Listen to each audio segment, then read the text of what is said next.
Ito guys yung paninda ko ngayon, oh. Ginatang mais. Ayan, ayan. Nahanda na, magdi-deliver ako.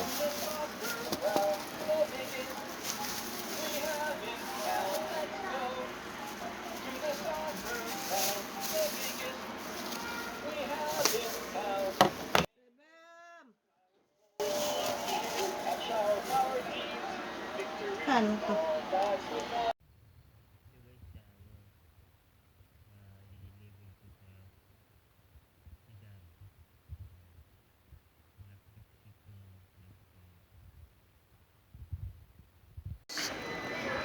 Di-deliver na ako.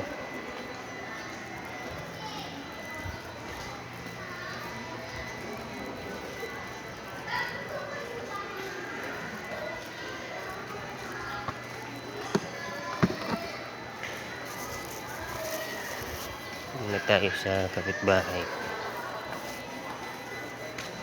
Building 10.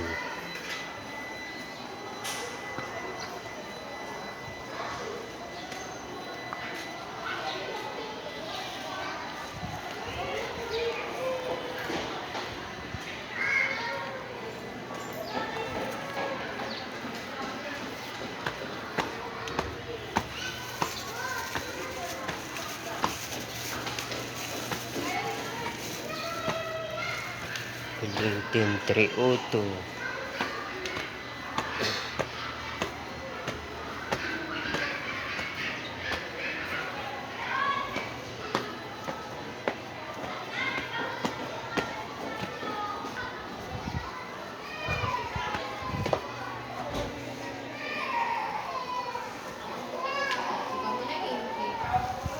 Tao po.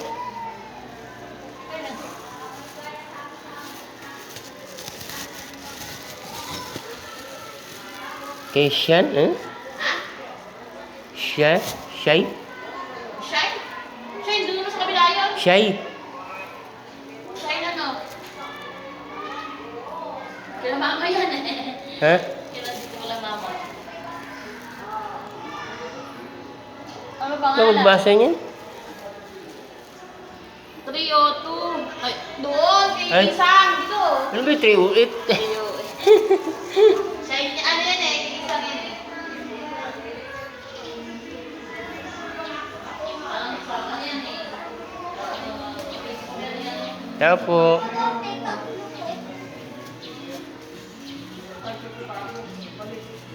Ano yan? Kaya niyo to? Wala po kami order. 311. Ay, 302. Ito ba? Tao po.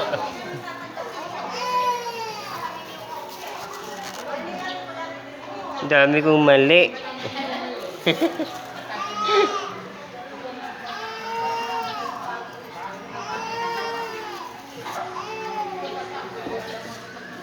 Yan.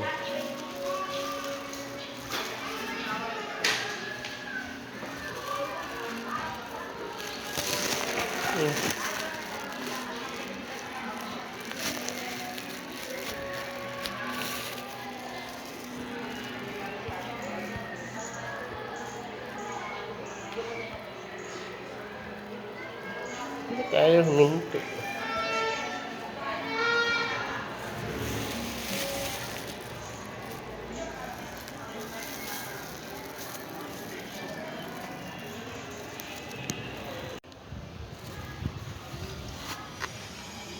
Ito guys, mag-i-live. 12. Building 3. Unit 06.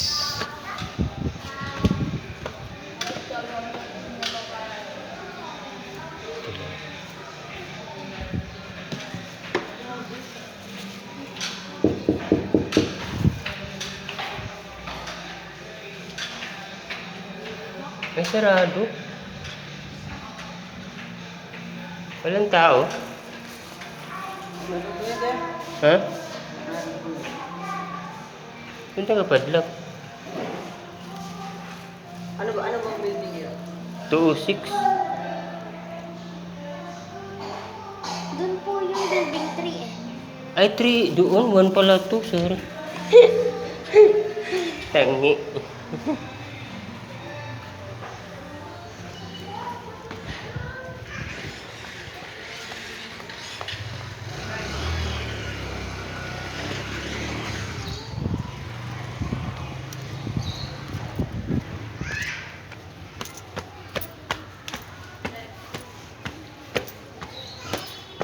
Ay, mali na naman.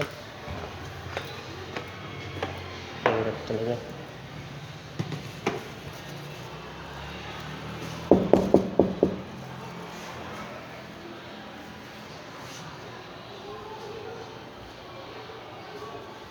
Pagka magkakatok.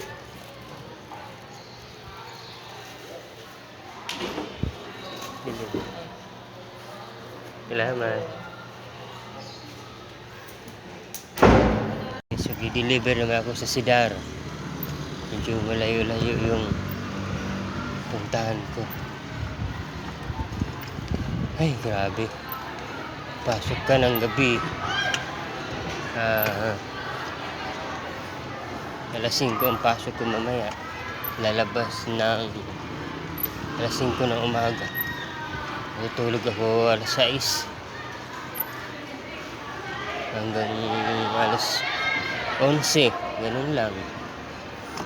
Tapos, dahil may tinda, kailangan ilako ko dahil i-deliver ko dahil nga yung mga anak ko na pumapasok sa school lahat sila panghapon kaya walang magdi-deliver. Kaya ako dapat magpapahinga pa kasi may pasok mamaya. Kailangan ko mag-deliver para tulungan ng si Mrs. para makalikom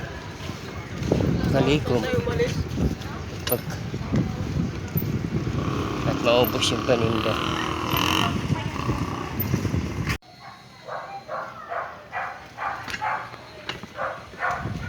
Dito na ako guys sa Sidar. Nakapasok na ako sa loob. Hanapin ko na lang yung i-deliveran ko. Alam nyo guys, kahit may trabaho ako, hindi pa nga nakakasahod. Sakto lang talaga. Kulang pa pambayad ng mga utang.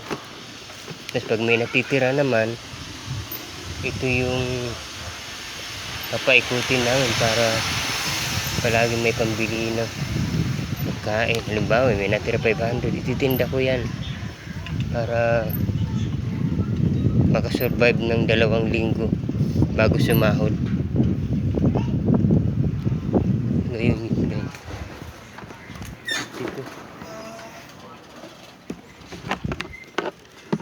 dito po. Dito sa ginataan? Oo. Alam ko nakamotor ka eh. Hindi. Bag lang. Okay na yan yan. Oo, salamat. Thank you. Set mo na ulit ako bukas yan. Sige po. Ayun, salamat. Kuha na.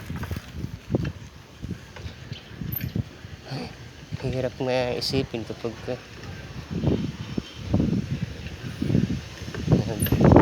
trabaho ka. Hindi mo pa nga nakukuha yung sahod mo. Binadget mo na, kulang pa pambayad. Kaya parang nakaka-stress. Trabaho na naman ulit. Kaya habang nagtitinda ako, ito yung nakakatulong sa pambili-bili namin. Kailangan gatas, kape, almusal. Kumita man ng 300, makakabili na rin. Kaya kahit pagod ako, kahit gusto ko magpahinga, pinipilit ko na mag-deliver dahil wala naman magdi-deliver. Yung misis di naman pwede mag-deliver. Walang maiiwan. Kaya titiisin ko na lang yung puyat para sa pamilya. Ganun talaga yun yung tinatawag na double time. Double kayod. Darating din ang araw makakaahon tayo.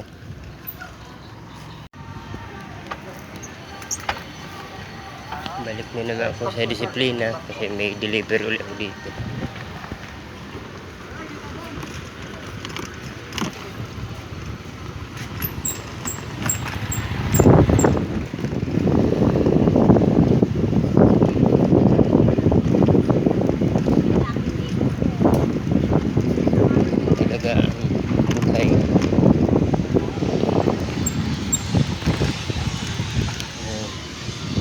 Ito yung buong disiplina. Kikita niyo yan.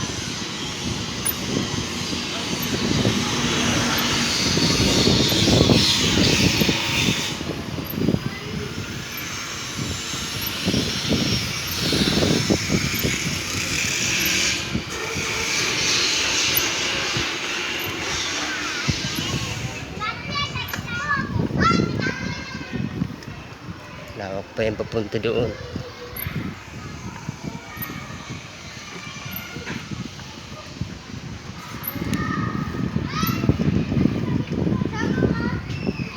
May nakaligtaan ako ng deliveran dito sa Block 6. Kaya babalik ako dito.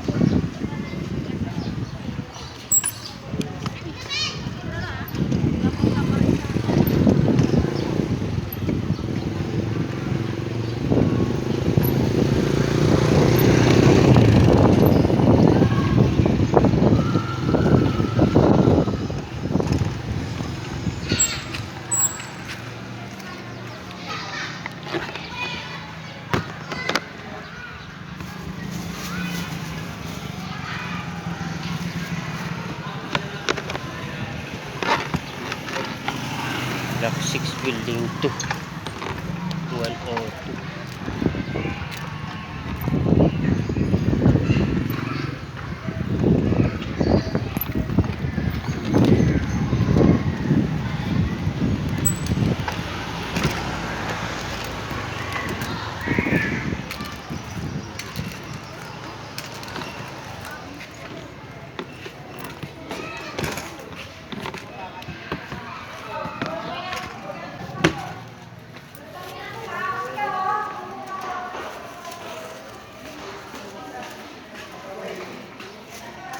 Tao po.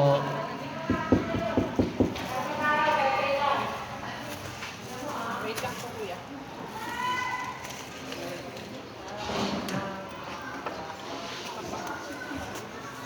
Hindi. Napasok, mainit.